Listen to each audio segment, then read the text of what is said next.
Palestinians and Lebanese factions held a ceremony to commemorate the 31st anniversary of the horrific massacre in 2 refugee camps of Sabra and Shatila in the Lebanese capital, Beirut.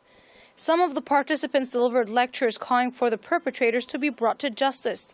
They also stressed the importance of reminding the international communities of such crimes. The commemoration included a symbolic march to the burial place of the Palestinian and Lebanese martyrs. This is an occasion to denounce the hypocrisy of so-called international justice, and it is also a chance to renew our will for resistance to achieve justice and liberation. Less than 2 months after the massacre of Sabra and Shatila in 1982, the resistance launched the first maritime operation which killed many Israeli occupiers. And that was just the beginning. The end will hopefully be in a liberated Palestine. In 1982, Lebanese right-wing Falangist militia stormed the camps of Sabra and Shatila with the help and support of the Israeli army, which was occupying Lebanon at the time. The horrific killings lasted from September 16th to the 18th. Palestinian factions say more efforts are needed to hold the criminals responsible.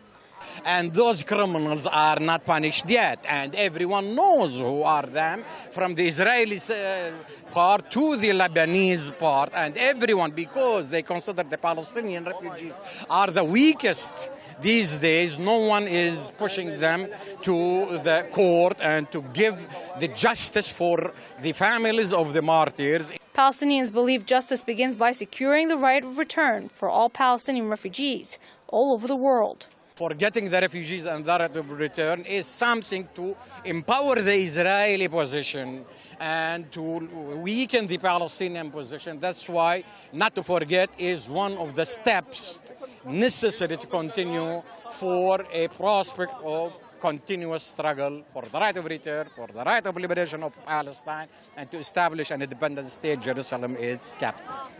Foreign activists also commemorated one of the most atrocious events of modern times. It's a shame what happened. The world was silent. The international law has been silent.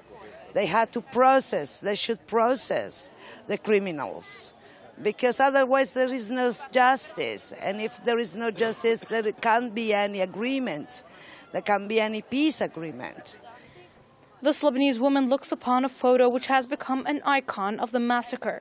That's me, she says, surrounded by my husband and 3 sons lying slaughtered on the ground one day after the massacre. Milani and one of her sons miraculously survived what could have been known as genocide.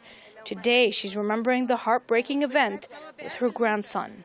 The Lebanese and Palestinian factions all stress that it is the destiny of both peoples to resist Israeli aggressions and pay the price in blood. The Sabra and Shatila massacre, which saw the ethnic cleansing of Palestinians and Lebanese, is only one example. Maryam Saleh, Press TV, Beirut.